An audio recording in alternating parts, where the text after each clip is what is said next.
Yo, what's going on, everybody? You are watching Vikings Now by Chat Sports. My name is Patrick Siepman as we are live here on a Victory Monday. Going to chop it up about the Vikings-Lions game and then also discuss a lot of the trade rumors surrounding the Minnesota Vikings with the NFL trade deadline tomorrow at 4 p.m. Eastern Time. We'll talk about it all on today's show, but before we do so, if you guys are hyped up about the Vikings win over the Detroit Lions yesterday, just give me those skulls down below in the comment section. Went back and watched J.J. McCarthy's film. He left a lot of meat on the bone. Like, there were a couple of big-time throws that he elected not to throw. He was inaccurate on a couple of throws as well. So it clearly wasn't a perfect game for J.J. McCarthy, but also he showed a lot of flashes, man. Like, a couple of these throws were absolutely ridiculous. Mainly the one that Jalen Nailor, the iced the game, a perfect throw and a nice little wheel route from Nailor, and then also Kevin O'Connell was absolutely dialing it up yesterday. I think Brian Flores, obviously as he should, got a lot of the love in terms of guys on the Vikings coaching staff and his game plan he set out to execute against the Lions offense, and the Vikings did a great job. But Kevin O'Connell was fantastic. And also, I think Justin Jefferson might have had the most impactful 48-yard performance yesterday. The Lions were doubling and triple teaming him on every single pass play. He was getting 4 to 6 eyeballs every single time. And just the pull he has on like zone coverages for the safety, like if they're in a half, like they're pretty much just only fading to Justin Jefferson's side. Like, it is truly remarkable. And he had this one route. It was actually the one that he did not end up catching. Well, he did end up catching it, but they ruled it as not a catch. He pretty much ran a post out, which normally if you're running a post, you have two options: to continue the post or to run the corner. But Justin Jefferson's body, it was absolutely ridiculous. He runs this post route, and then he breaks it down at the top and just completely beelines to the right sideline. It was one of the most disgusting routes I've ever seen this guy run, and I just still think sometimes we take number 18 for granted. Like, 48 yards yesterday, had that wicked one-handed catch, but like, he was absolutely dominant. And also Amik Robertson, probably the biggest goofball bonehead in the NFL. Him talking noise to Jefferson. He was talking noise to him on Twitter after the game. Dude, grow up. You got cooked all game. I mean, Jefferson could literally just have a single game highlight reel of beating Amik Robertson off the line. So I thought it was a very good game yesterday. I thought the coaching staff had a great performance. And if you guys are hyped up about the win, just give me those skulls down below. We got Reed Southern in the building. We got Ben Herford in the house. JJ MVP. James Helmer, Richard Winter, Gamir in the building saying, can you shout me out? Can you shout out my name? Thank you for replying on my comment. Yeah, no problem, man. Oh, sorry. I'm incredibly thoughts and prayers heading your way, my friend. But shout out to you for tuning in for our live show today. We got Twisted Wizard in the building. What's going on, Brody? Connor Hughes, Jeremy Lyle in the house as well. But I do want to share with you guys this stat. Shout out to my cousin Mike for sending this to me. Nate Tice does a great job of tweeting out a bunch of analytics from each week in the NFL season. And he tweeted this out saying the Vikings defense generated 15 quick pressures against the Lions offense yesterday. The 35.7% quick pressure rate is the highest of any team in the 2025 season. It's also the highest rate allowed by the Lions offense since week 12 in 2022. So not only were the Vikings dominating up front, they're winning the reps incredibly fast. I mean, Javon Hargrave had a great game. Jalen Redmond was doing his thing. And Jonathan Grenard, my God, my friend, you are having such a great season. Get home to the quarterback. I'm tired of pressures. Bring that dude down because he is playing like a man with his hair on fire, but he just can't get those sacks. I mean, he's got 2 sacks on the season. He's got 33 pressures. Like, he's doing a great job of getting to the quarterback, but he's just got to bring him down. But this stat for the Vikings defense, I really think just speaks to how much they were dominating up front. I mean, they had 10 TFLs yesterday, 5 sacks. I mean, Eric Wilson, 6 pressures, 2 sacks yesterday. I thought he had a great game as well. And then, the cherry on top is just Brian Flores. I thought it was probably his best defensive game plan of the season, and overall it was the best Vikings game of the year. But let me ask you guys this about the starting quarterback. J.J. McCarthy. Do you believe in J.J. McCarthy? Give me a Y for yes or give me an N for no. Obviously, I do. Wasn't a clean game yesterday.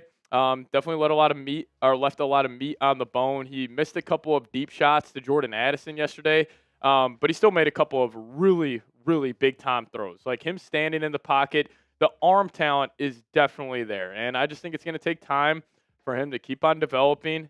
He's got to stay healthy. He's got to get those real reps out there. But I think we're sitting on a franchise quarterback, and not only a franchise guy, I think we're sitting on a potential top 10 quarterback in the league. I mean, the film was speaking to that yesterday, but he's just got to clean a couple of things up. Got lucky on a couple of plays.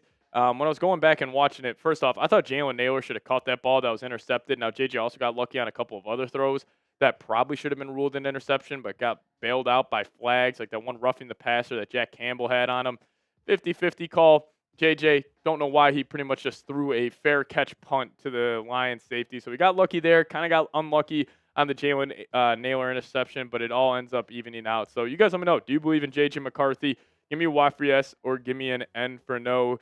Gamir saying yes in the chat.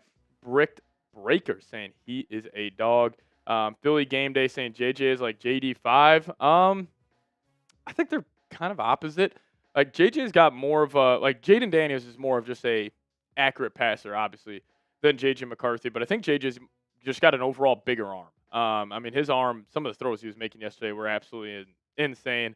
As Tyson Garcia saying he had the same numbers versus the Bears. Yeah, it was insane. Like 3 total touchdowns, 143 passing yards. The score was the exact same, 27-24. So pretty huge there. P. Cooney saying, what's the trade news? We'll get to the trade news here in a second because coming up, Adam Schefter had a bombshell report Saturday night, I believe, and also Sunday morning, throwing out there that the Vikings are still in the market for trading for a veteran backup quarterback. So we'll talk about that, go over some options, and I'll also give you guys my take on that. I don't necessarily think the Vikings need to go trade for a quarterback. Clearly, they have a lot of faith in Max Brosmer. KOC was acting like John Wolford is the second coming to Joe Montana today in his press conference. So I think they're probably good at the quarterback position. But I do want to talk about the latest Vikings trade rumors.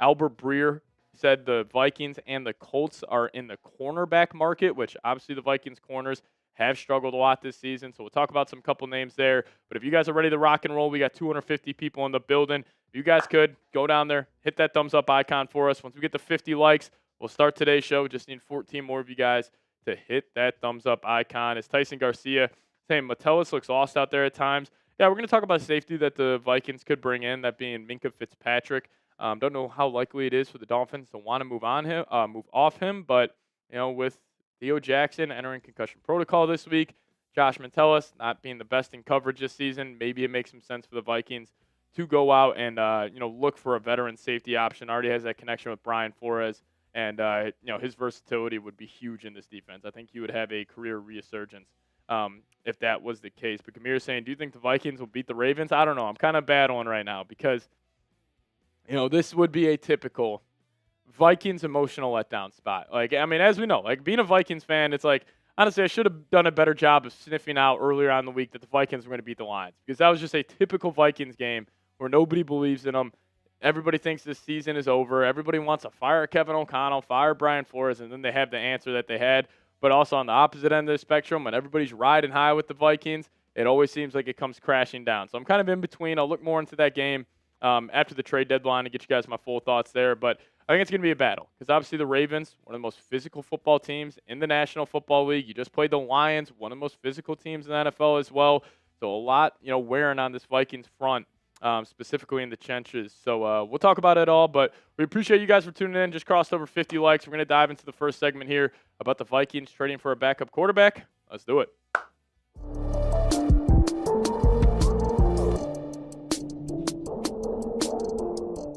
Yo, what's going on, everybody? You are watching Vikings Now by Chat Sports. My name is Patrick Siepman, and coming up on today's show, we got a big-time update on the Vikings potentially trading for a quarterback before the NFL trade deadline tomorrow at 4 p.m. Eastern time. And then also I do want to talk about 5 players on the Vikings roster who impressed Week 9 versus the Lions. Going to leave J.J. McCarthy out of this, Justin Jefferson, Christian Dare. So I want to talk about more of the unsung heroes in that game. So we'll dive into that on the second half of today's show. But I do want to say thank you guys so much. We are closing in on our next milestone here of 66,000 subscribers. That's an unreal number. Sometimes it doesn't feel real to me, so I do want to quickly say thank you to all of you guys who have hit that subscribe button. I know we ask you guys to do it a lot. Can be a little tedious, can be a little annoying, but it truly does help us out here. And we just need 185 more subs to get to our next milestone. So if you guys are brand new here, hit that subscribe button today. Lock us in. Daily videos around your Minnesota Vikings. All right, so it was Adam Schefter who dropped a recent article talking about the Minnesota Vikings and them potentially trading for a quarterback. Let's see what Schefter had to say. Saying if that was Minnesota's thought process before the season, sources believe it would be the same now. with the Vikings still needing an experienced veteran backup quarterback for J.J. McCarthy, league sources believe Minnesota still could make a move for a quarterback by Tuesday's deadline. And, when I heard this report initially, I just kind of got a little frustrated because this should have been something that was handled in the offseason. But the Vikings, in my opinion, value the comp pick formula way too much as a big reason why they didn't bring in a Joe Flacco, who just had 470 yards and 4 touchdowns yesterday. I promise you, if we would have brought in Joe Flacco, our record would have been way better than 4-4 right now, possibly 5-3. Who knows? Maybe even 6-2. But this should have been handled in the offseason because it wasn't only Flacco. It was a guy like Gardner Minshew, Jacoby Brissett. There are other veteran options out there where now you're at the NFL trade deadline. Carson Wentz, who you brought in right before the season, out for the remainder of the year. You don't have a veteran in that room. And I just think having that veteran in the ear of J.J. McCarthy and also Max Brosmer would have a lot of value. But Schefter mentioned these 3 guys as quarterbacks that could be brought in. He, of course, had to throw in Kirk Cousins. I think this is absolutely ludicrous. He also mentioned Jameis Winston. And then he also mentioned New York Giants quarterback, former starter, Russell Wilson. Now, in terms of these 3 guys, Vikings shouldn't trade for any of these quarterbacks. Kirk Cousins, absolutely not. We can just kick the tires on that. I think it's a ludicrous rumor. I think people just use Kirk Cousins' name connected with the Minnesota Vikings to get clicks, to get headlines. And also, Jameis Winston would be a fun option, but is that the personality of a veteran backup quarterback you want to bring in? Maybe it is. Maybe it isn't. I would probably say maybe it's not. And then Russell Wilson, I just have no interest in Russell Wilson. I just think that guy, he's got an inflated ego. He doesn't really feel like a Minnesota Viking at the end of the day. He feels like a big city guy. Like he is honestly perfect in New York being the backup to Jackson Dart. So in terms of those 3 guys, Kirk, Jameis, and Russ, I'm saying no to all of them. And it kind of sounds like Kevin O'Connell saying no as well. Today during his press conference, Kevin Seifert asked if he is interested in adding a veteran quarterback at the trade deadline. Kevin O'Connell says he's pretty comfortable with the quarterback group right now. Talked extensively about John Wolford, signed to the practice squad last week, said they hope to get him onto the 53. So it was interesting this past weekend. A little nugget from the game. The Vikings didn't elevate a third quarterback, even to be the emergency third quarterback. Now, KOC kind of said they had a, break glass in case of emergency option. I would guess that would be Cam Akers potentially running the quarterback position. You just kind of go into heavy set and you run the Wildcat there. But, clearly the Vikings have faith in Max Brosmer being the backup quarterback. So I'm going to say I doubt they trade for a QB, but it is pretty interesting that guys like Adam Schefter are reporting that the Vikings could be in the market for a backup quarterback because even though on paper does not seem likely whatsoever that they would go out there and trade for a backup quarterback, he's still reporting that they might.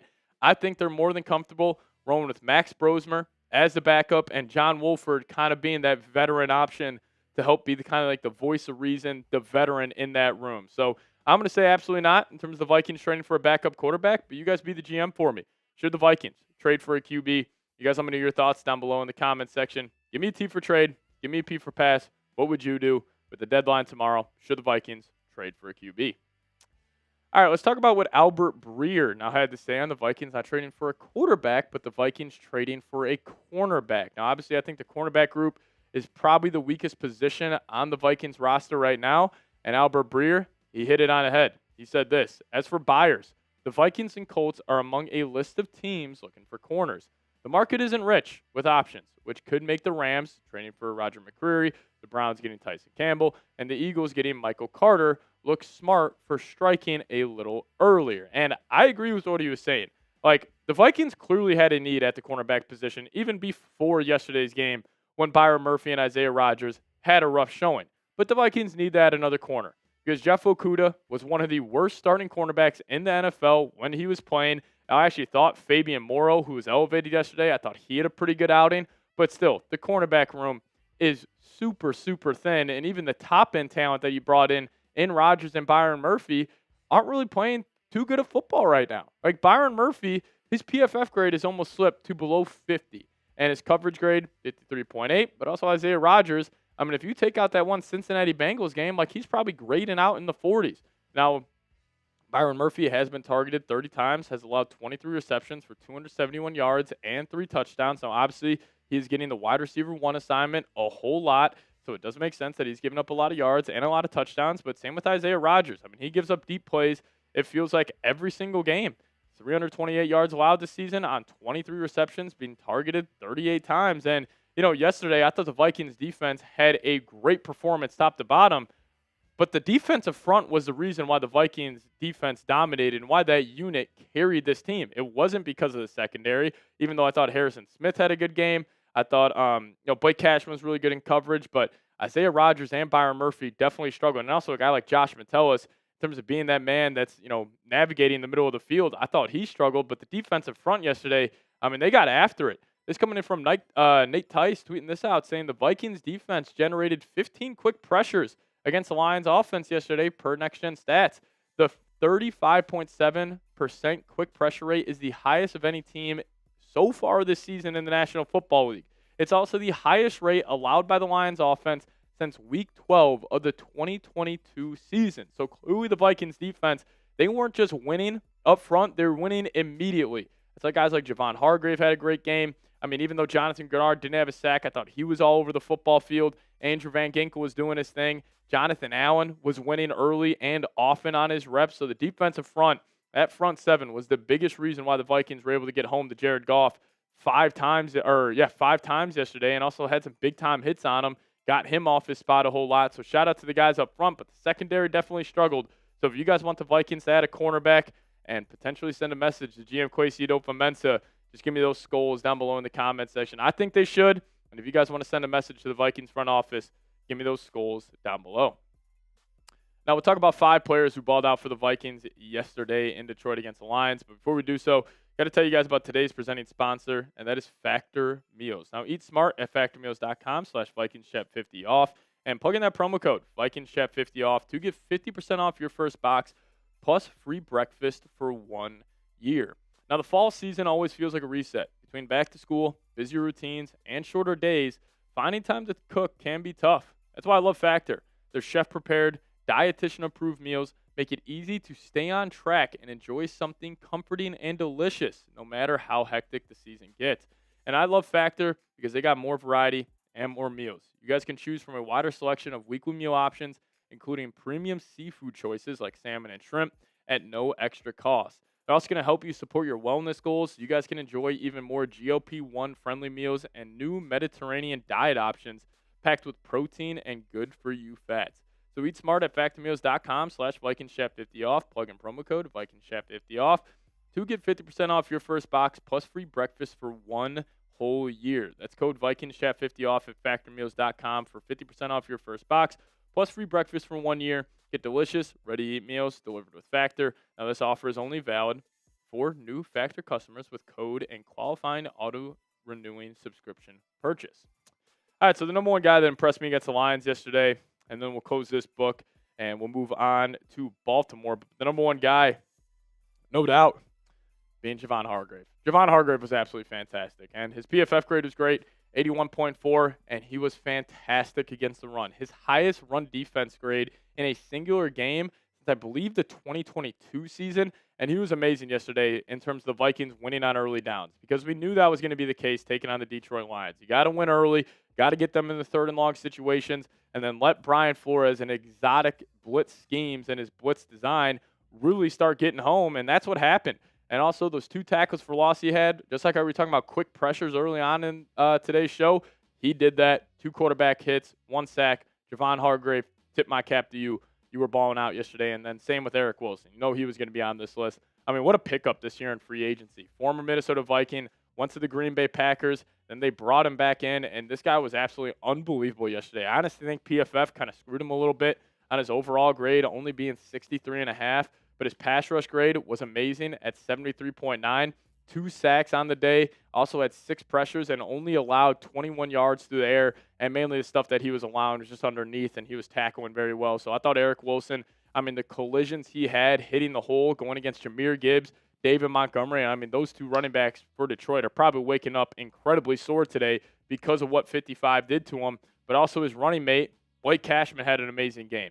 Blake Cashman, we knew how important this guy was to the defense, mainly because of what he does, communication-wise. He's wearing the green dot. He is communicating the Vikings' final adjustments And he truly does feel like the glue to this defense, where he is the guy that is holding everything together, where, you're trying to get guys in certain spots. Flores runs in a very exotic scheme, and sometimes it's a little challenging when you don't have Blake Cashman to have a guy like Ivan Pace or a guy like Eric Wilson step up and wear that green dot and be that elite communicator. Well, Blake Cashman is that. He is a perfect fit. And even though Jonathan Gennard, the best player on the Vikings defense, I can make an argument that Blake Cashman and Andrew Van Ginkel are the two most important players on the defense and the two most valuable players because of what they do, not only for themselves, but for other guys. He also had that unbelievable forced fumble on David Montgomery where the Vikings somehow gave up a 3rd and 12 run on that play. But Cashman was able to make a play on the football, knock it out, completely flipped the game. So shout out to 51. Had a great showing yesterday in Detroit. And then how about the rookie, Donovan Jackson? After going back and watching the film, this guy was absolutely unbelievable, man. I mean, the Vikings truly have a mauler at the interior of their offensive line. This guy was all over the football field yesterday. He was great specifically in pass blocking. Had a pass block grade of 78.1, overall PFF grade of 67.4. But this guy was getting downhill. He was getting after it. Only allowed 1 pressure, had only 1 penalty. And we're starting to see this guy, which is so promising for the future for if you're a Vikings fan. We're seeing Donovan Jackson get better each and every week. And this past week against the Detroit Lions, probably his best showing, going up against a very physical, a very talented defensive line over there in Detroit.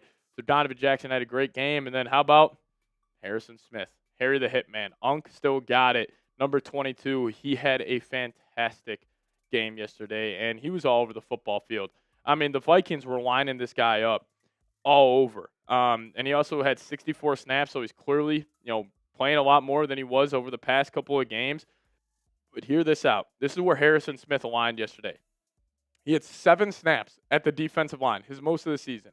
He had 21 snaps as a box safety. He had 34 snaps as a free safety. He had 2 snaps as a slot corner, and this guy was all over the football field. He had a tackling grade of 81.9, keeping guys in front. Really was the only player in the Vikings secondary who was tackling at a high level. And that batted ball he had on that 3rd and 4, Lions still in their own territory. Goff feels the pressure. He's trying to get it out quick to his hot. Harrison Smith jumps up, bats it down, had a massive play, and he also allowed 0 yards on the entire game yesterday in Detroit. So I'll ask you guys this. Is it a player? Is it a coach? Kevin O'Connell, Brian Flores, who gets your game ball from yesterday's game? For me personally, I think I still got to go with Brian Flores, but if I'm getting it to a guy defensively, it's tough to pick just one. I'm between 3, either Cashman, Hargrave, or Eric Wilson. I think I'll probably have to give it to Hargrave. He was that dominant on the defensive line. But you guys let me know your thoughts. We'll get on out of here. Let's go Vikes. All right, you guys let me know who gets your game ball from yesterday's game. A lot of guys deserve it. I mean, obviously, when you go into Detroit as a 9.5-point underdog, there's going to be a lot of guys that are playing well. Reed Southern saying, Pat, do you think trading Aaron Jones rumor is going to shut down now after the game this week? 100%.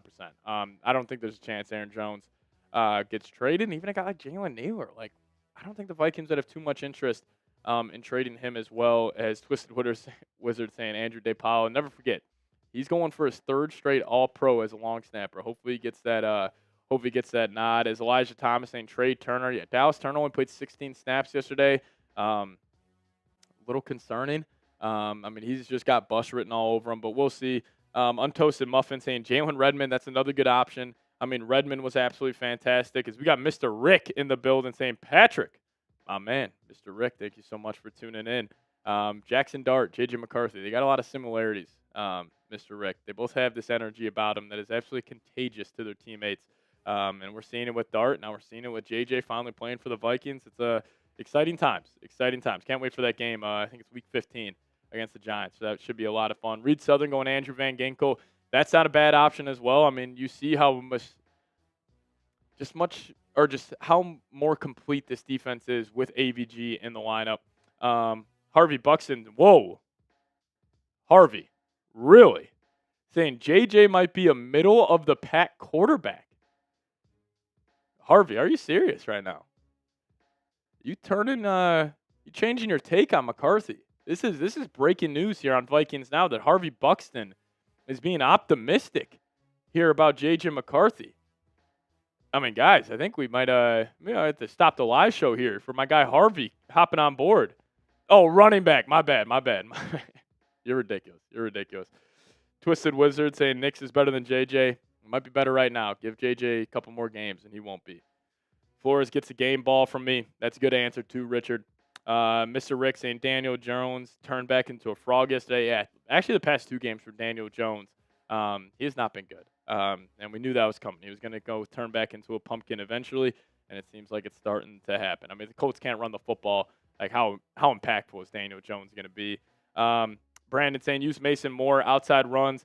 Yeah, Jordan Mason kind of got the short end of the stick yesterday. Like, anytime they were running them, not a lot of running lanes. And Aaron Jones, like, the guys were just creating these massive gaps as well. As Harvey Buxton saying game ball to the kick returner or all of special teams. Yeah, I mean, Ryan Wright had a couple of bad punts yesterday, but I actually thought, and KOC alluded to this during his press conference, they did a great job of kind of flipping the field on him.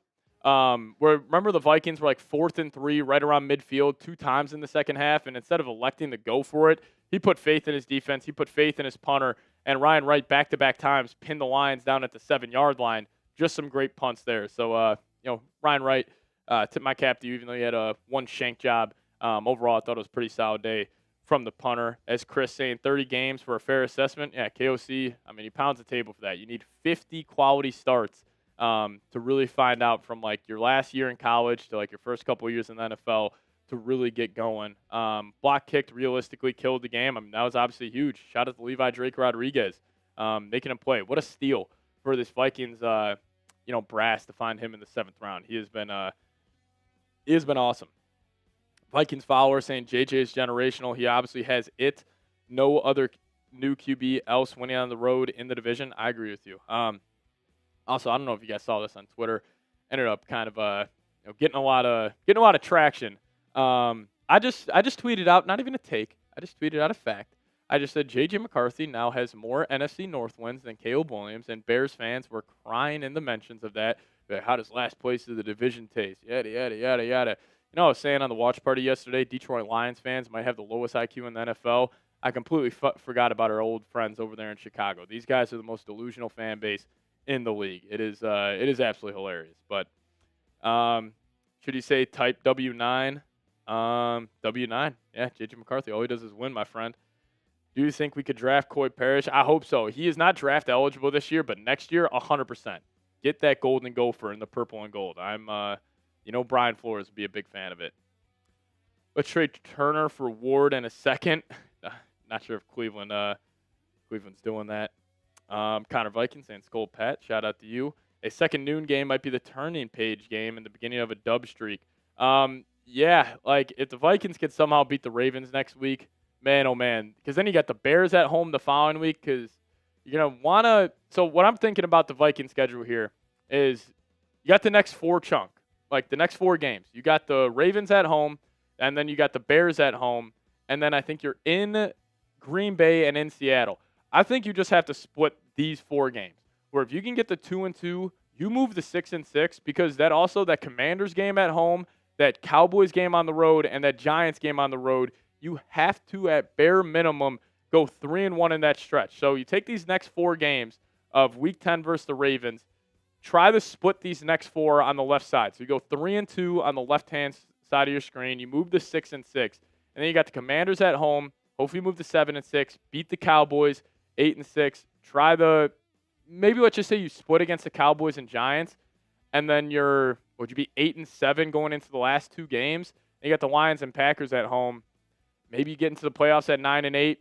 Maybe you got to get to 10-7, but it's definitely going to be tough. But we'll say this. Colton Brady saying this is for you guys, $2. But JJ, stop stumbling. Yeah, JJ had a couple stumbles yesterday. It's gonna happen.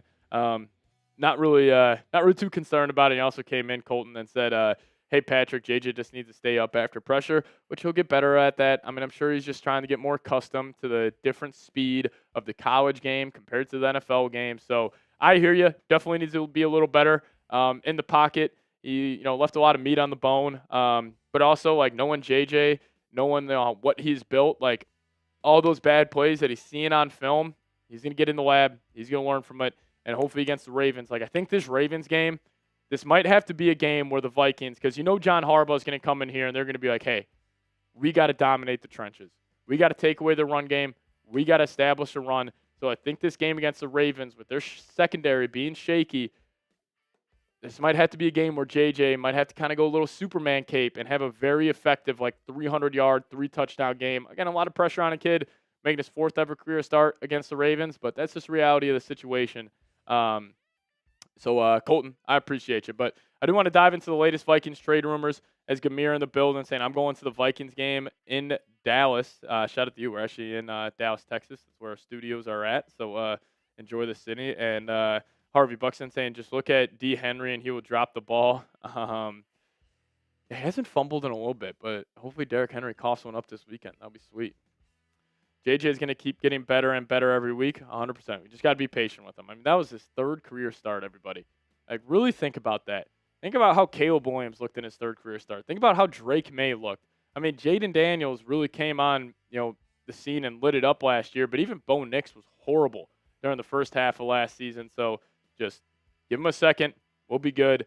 As Rob Jig in the building saying, Seeps, the Madden rematch. Should we do Marsh and I run back Madden for Vikings-Giants, Week 15, might have to do it.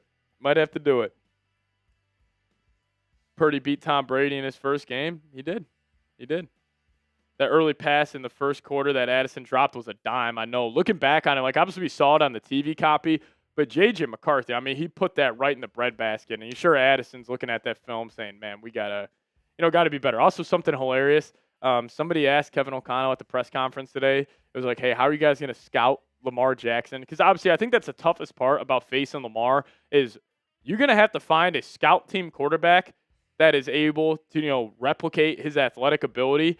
Not many people have a guy like that on the roster. So I'm guessing it could be a Cam Akers running scout team quarterback this week, but KOC said he was probably going to lace him up and run some scout team quarterback. Obviously, he was kind of joking on that one. But we're going to dive into the latest Vikings trade rumors. Can you name 10 starting quarterbacks that are worse than J.J. McCarthy? That's a fun experiment. Maybe we'll do that another time. Imagine they counted the Miles Price touchdown. No. Tavir Thomas, back-to-back rough penalties that he had, but hopefully he'll bounce back. Harvey Buxton saying bring back Josh Dobbs. Harvey Buxton, if J.J. McCarthy wins this week, I might force you to buy a J.J. McCarthy jersey, and you got to send me a picture of you rocking it. I think that would be fair. I want to see Akers throw the ball again. Hopefully KOC doesn't see that comment. I thought KOC was going to pull out the Jefferson pass this past week. It's coming eventually. He is throwing at least 2 passes every single year. He tried to throw one earlier on this season.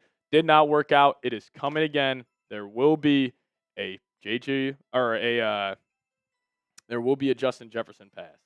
I promise you that. Alrighty, we're gonna dive into this. We're gonna dive into this latest Vikings trade rumor segment. So we appreciate all of you guys for tuning in. Let's do it.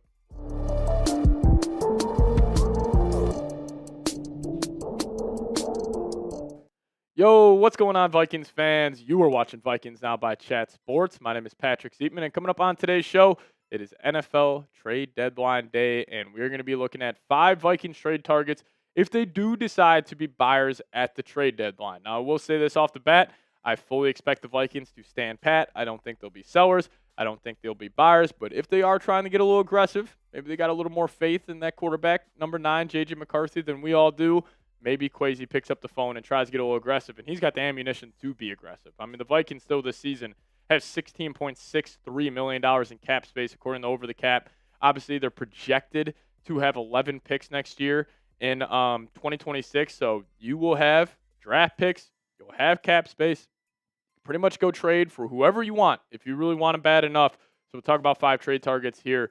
But coming up, we will be live here on the channel today. So make sure you guys hit that subscribe button and also hit that notification bell specifically so you guys get notified when we go live.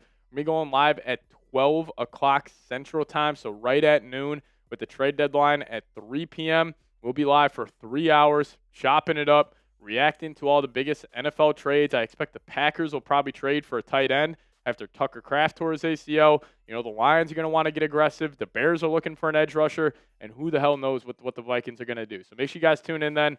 We'll be live here on the channel at around 12 o'clock Central Time tomorrow. So hit that subscribe button and turn on that notification bell. All right, let's talk about the first Vikings trade target here. We're going to go with a familiar face for Brian Flores. We're going to go with safety Minka Fitzpatrick. Now, I think at the Vikings, if they really do believe they want to go on a run this season, like they're saying, hey, even though we're 4-4, we feel like we are one of the better teams in the NFC, they should lean into the defense. Where they're saying, hey, Brian Flores, we're giving you everything you need. What do you need? You need another corner? You need another safety? We'll go get that guy for you, because also Flores has nailed some of his free agency pickups like Andrew Van Ginkel, Blake Cashman, two guys that he brought in, even Eric Wilson. Brian Flores apparently pounding the table for him. So he has kind of found a couple of diamond in the roughs, and they have elevated the game once they've gotten to Minnesota. So maybe Minka Fitzpatrick, I mean, obviously he would be that next guy. I think he would be fantastic in this Flores game. And a big reason why you would maybe want to trade for him is, I love Josh Metellus. I love the vibes he brings. He is obviously pretty damn good against the run, but he has struggled in coverage this year. Like the Vikings defense, like that middle of the field has definitely been a weak spot of this defense. I mean, we saw Sam Laporta dominating that area yesterday. Gadsden, the Chargers tight end, he was dominating that a couple of Thursday nights ago, and that does fall on Metellus. I feel like, him as a box safety, he is fantastic coming down, being great in the run support. I honestly think his run defense grade is incredibly too low, but I do agree with his coverage grade. Like, he has struggled a little bit in coverage, giving up some big-time plays. So if you want to go bring in that other guy, player like Minka Fitzpatrick, he's got great instincts, great versatility. Maybe the Vikings potentially swing a trade for him. He's got a super low cap hit this year. It does shoot up to $15 million next year, so they would have to make it work financially. But Minka Fitzpatrick, I think, would be like the big fish that the Vikings could potentially bring in for their secondary. But another guy that, his name is just all over the latest, Viking trade rumors and honestly NFL trade rumors.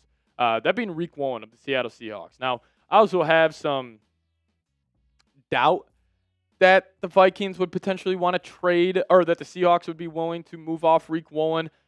Just adding depth or keeping depth to their cornerback room is probably something they're going to value. But Albert Breer did put out an article saying that the Vikings are interested in training for a cornerback, them and the Indianapolis Colts. So Riq Woolen, a guy's name that has been floated out there a whole lot. Maybe the Vikings would have some interest there, and they should be interested in trading for a corner. I think they have to, because the Vikings cornerback room is definitely the weakest part of this team. Like Byron Murphy, obviously he's getting the number one wide receiver assignment almost every single week, but he has struggled. I mean, giving up 23 receptions, only being targeted 30 times, 271 yards allowed, 3 touchdowns. And, Isaiah Rodgers, if you take out that Bengals game, he's probably grading out the same. But also Isaiah Rodgers has given up a lot of big plays. Now, also the Jameson Williams touchdown catch he gave up yesterday, I mean, that was just a clear OPI that was not called. But listen, the Vikings, in my opinion, like, if you view yourself as, maybe not a true contender, but a team that could go win a playoff game and, just fight to make the playoffs, like, you have to make a move for a corner. Because even though we're all riding high off this victory against the Lions, there were some weaknesses, specifically defensively, that were exposed. And that's pretty much the Vikings being able to cover on the perimeter. Because you look at the NFC, like, you're going to go up against Jackson Smith-Njigba. He's a stud. Like, the Packers got a lot of great wide receivers. You still got to go play the Lions again. The Bears got a lot of weapons. Like, the NFC, like the Eagles, A.J. Brown, Devontae Smith killed you.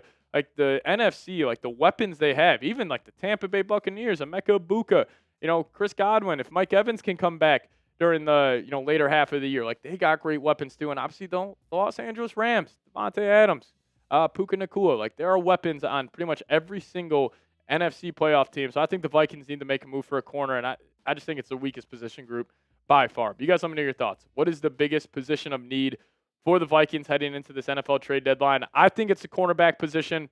And honestly, I don't really think there's another answer to this question, but hey, maybe you guys disagree with me. You guys let me know. What is the biggest position of need for the Vikes? All right, we're going to dive into 3 more trade targets for your Minnesota Vikings here in a second.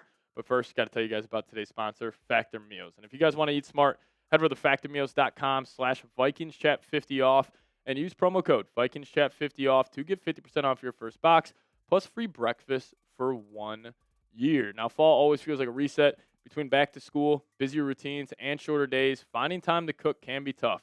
That's why I love Factor. Their chef-prepared, dietitian-approved meals make it easy to stay on track and enjoy something comforting and delicious, no matter how hectic the season gets. I love Factor because they got more variety and more meals. You guys can choose from a wider selection of weekly meal options, including premium seafood choices like salmon and shrimp at no extra cost. You guys can also support your wellness goals. Enjoy even more GLP-1 friendly meals and new Mediterranean diet options packed with protein and good for you fats. So head on over to factormeals.com/VikingChat50 off. Plug in that promo code VikingChat50 off to get 50% off your first box plus free breakfast for 1 year. That's code VikingChat50 off at factormeals.com for 50% off your first box plus free breakfast for 1 year. Get delicious, ready-to-eat meals delivered with Factor. This offer is only valid for new Factor customers with code and qualifying auto-renewing subscription purchase. All right, number 3 here. We're actually going to shift to the offensive line, and we're going to go with Aaron Brewer. Probably a name not a lot of you guys have heard about. Kind of an under-the-radar guy, but he's having a great year for the Miami Dolphins. Obviously, the Dolphins have not had a good year.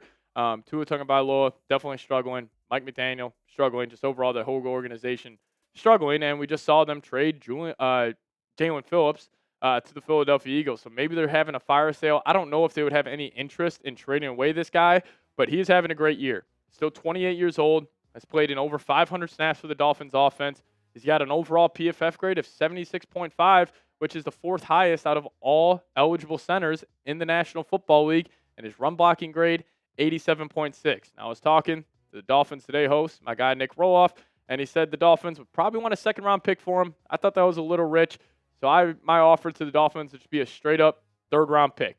Now, obviously, this comes down to, what's the status of Ryan Kelly? KOC didn't really give an update during his press conference on Monday in terms of the Vikings are going to be opening up his practice window. But if he is able to return, probably don't want to go trade for Aaron Brewer. But this is also a guy that could be your center for the next couple of years with J.J. McCarthy. That could have some value there. So it's not only like an all-in move for this year, but it's also like a long-term play, finding that center of the future for number 9. But for a third-round pick, to get a solid center, considering the Vikings will probably have 3 third-round picks next year with the comp pick formula and the way it's going to shake out, I would do it for Aaron Brewer.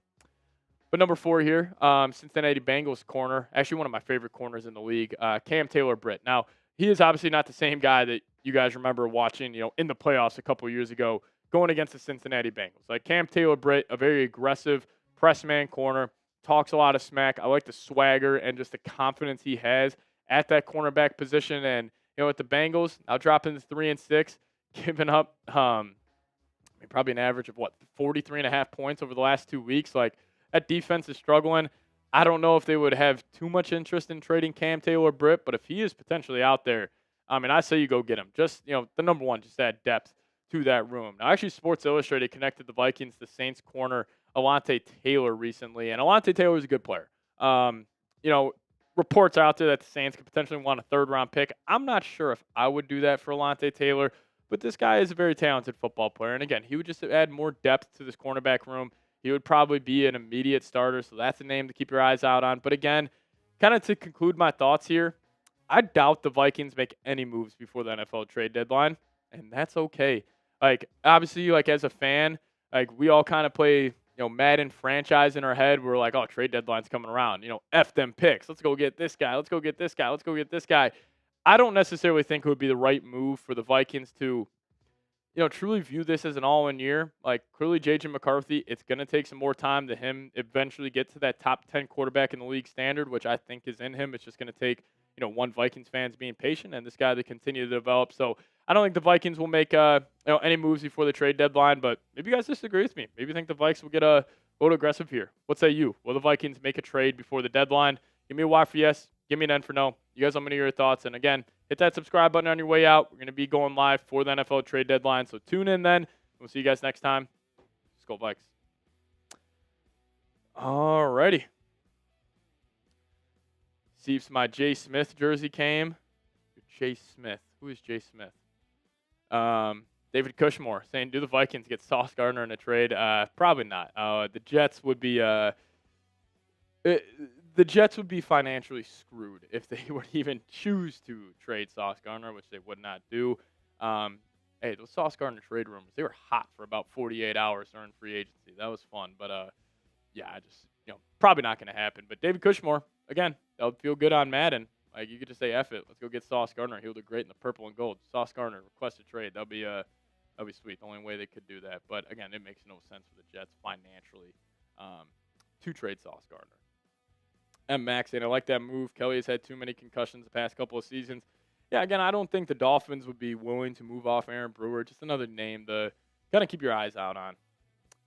Them kittens suck. We sweeping them this year. Oh, my God, that Christmas game is going to be electric. 3:30 on Netflix. That's going to be a lot of fun. But we got Timberwolves Nation saying, Vikings follower, you're not a real fan. Why are you saying that? Kwesi can't draft? I mean, do you disagree with that take? Yeah. Oh, like a dog in the street, Evan.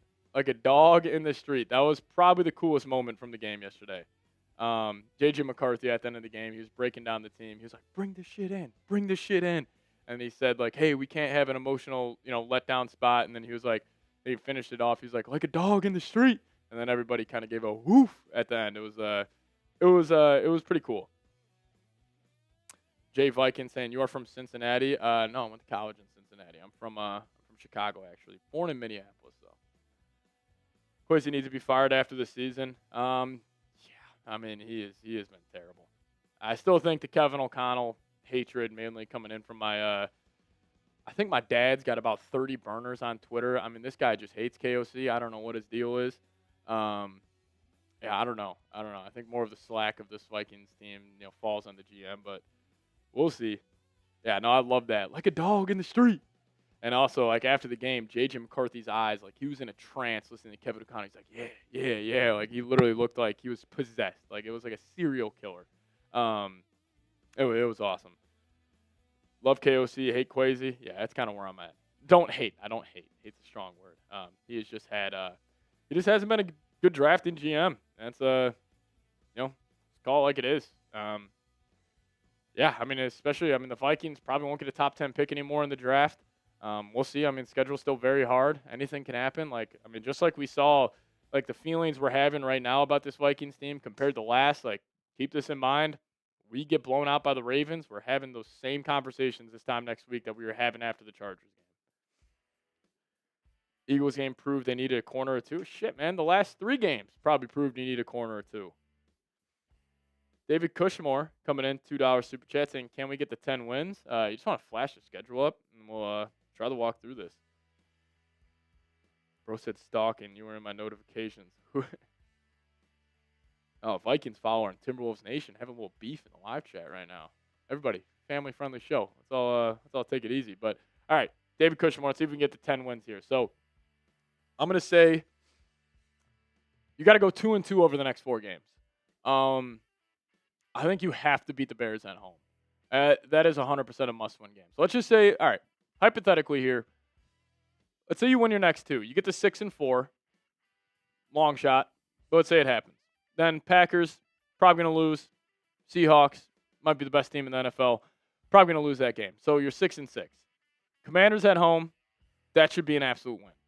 So you're 7-6. You have to beat the Cowboys and the Giants. I think that 3-game stretch, if you want to get to 10 wins, you're probably going to have to beat those teams. So at that time, you would move to 9-6 if you get there. Again, playing on the road in Dallas and New York, those aren't going to be easy games. Then you got the Lions and the Packers at home. Just split those. So go 2-2 over your next 4, rip off a 3-game winning streak against the Commanders, Cowboys, and Giants, and then split the Lions and Packers. That's how you get the 10 wins. It is going to be tough. Like, this Vikings team, they're plus 260 to make the playoffs for a reason. It is going to be an uphill battle. But again, if we think this Vikings team is, who we thought they were heading into the season, like, I mean, shit, man, you just beat the Lions on the road when they were coming off a bye. Like, that, like, if you were looking at those 10 games, like, that was your toughest game remaining. Maybe you could also argue the Packers, but I don't know. I got faith in this team, man. I really do. I think they're gonna be right around 9-8, 10-7 when it's all said and done. I mean, their over/under according to DraftKings is 8.5, and it's like minus 190 on the over. So they're expecting the Vikings to go 9-8, like, not minimum, but that's what they're expecting them to do. So we'll see. I think we go 11-6. I mean, the Vikings will lose two games the rest of the season. I mean, we clearly have a franchise quarterback. Yeah, that's a 10-win season easy. Now with no Jaden Daniels and Parkinson on Dallas. Talking about Parsons. Yeah, I'm guessing you're talking about Micah Parsons. Yeah, Packers also lost Tucker Kraft. Like, that's going to be a major injury. Um, yeah, I mean, that Cowboys-Giants game, it's gonna be interesting. Um, there's going to be big-time spots. Also, that's Sunday Night Football in Dallas. Um, it's going to be tough. It's going to be tough. But we'll see. I think the biggest game remaining, though, is at home against the Bears. No doubt about it. No doubt about it. What's the hardest name to I guess you're saying pronounce in the NFL for you? Osa Odigizua, that was a challenging one for me this past free agency, but I ended up nailing it at the end. I don't know, man. There's a lot I can't pronounce for shit, so it's definitely my downfall of being a content creator is I can't pronounce names. If we can score every drive, we should win the Super Bowl. I would probably agree with that, Jacob Flair. If the Vikings score every drive, I think they should be good. Remember, Pat, my prediction for our squad was 13-4. Just saying, hey, you can't get the 13-4 without starting 4-4, my friend. I'm with you. No, you're just starting your peak. What are you talking about? Vita Vea's real name is insane. Oh, you guys want to? Should I embarrass myself for all the viewers right now? Let's do it. Oh, Jesus. Look at this. Tavita, Tuliaki Ono, Tui Polutu. I think I nailed that. Yeah, that's tough, though. Vita Vea sounds a lot better. Man, if the Vikings get Vita Vea, that'd be sweet. Pat, what is the record for the Colts? Good effort, Steve. Yeah, good effort right there. That's all that matters. All we want is good effort. Thoughts on Hawkinson? I mean, he had a hell of a play on that one touchdown. I mean, it was kind of Travis Kelce-esque where he kind of sat that down. He was clearly running a deep over. I will say, for all the people who you're not on your downfall, you're just starting your peak. I didn't mean it to be mean. No, it was not mean at all.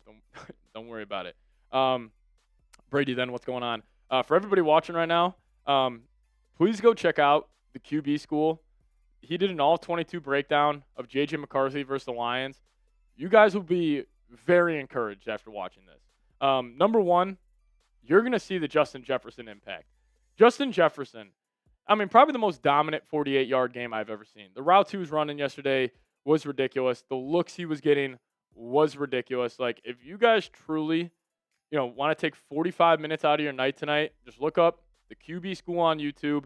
He was a former quarterback coach, I believe. I think he was a former offensive coordinator for a college as well. He does a great job of breaking down film from a quarterback's lens. So that was really good stuff. He also did mention J.J. McCarthy left a lot of meat on the bone, but he also made some big-time throws in that game. The record for the Colts, I think they're 7-2 now. Watch him all the time. Great insight. Yeah, Harvey Buxton. He was showing your guy JJ a lot of love. You should go watch his JJ breakdown. Vikings followers saying, why wasn't Meek chirping Jettas? So Jefferson's been called out by two NFC North secondary players. I don't know if you guys saw Jaquan Brisker of the Bears. He was like, yeah, I made Justin Jefferson cry back when we played him. I don't know if Brisker knows this. Jefferson went for 12 catches for 152 yards that game when he was saying he made Justin Jefferson cry. And then Amik Robertson got on Twitter. He was in his feelings. You guys want to see people in their feelings? I'm going to put a tweet in the live chat right now. Bears fans, saddest fan base I've ever seen. They were in their feelings. All I did was tweet out just facts. I just said J.J. McCarthy has more wins against the NFC North than Caleb Williams. He also has more wins against teams with a winning record than Caleb Williams. He's only played 3 games. Caleb's played a year and a half, and people were just crying about it. And that's okay. That's okay. We got ours. They got theirs. We'll be all right. But again, please go check out the QB School. Check out that film breakdown. It was absolutely awesome. He does great work. Not a paid promotion. Just want share with you guys some good Vikings content out there. So check them out. QB School on JJ McCarthy. And we're going to get on out of here. We're going to be going live tomorrow. It's going to be a lot of fun. Also, we'll be going live Thursday. So 3 live shows this week. It's going to be a blast. I appreciate you guys for all tuning in. Shout out to Minnesota fan, Vikings follower, Reed Southern, Cool Pants. All of you guys for tuning in today. Great victory Monday. I mean, Harvey Buxton was already calling J.J. McCarthy the best quarterback in the league, so it was a great day. Shout out to Harvey. Yeah, Brady then. Appreciate you. And we're also going to be live Sunday, of course. But we're going to get on out of here. See you guys next time. Skol Vikes.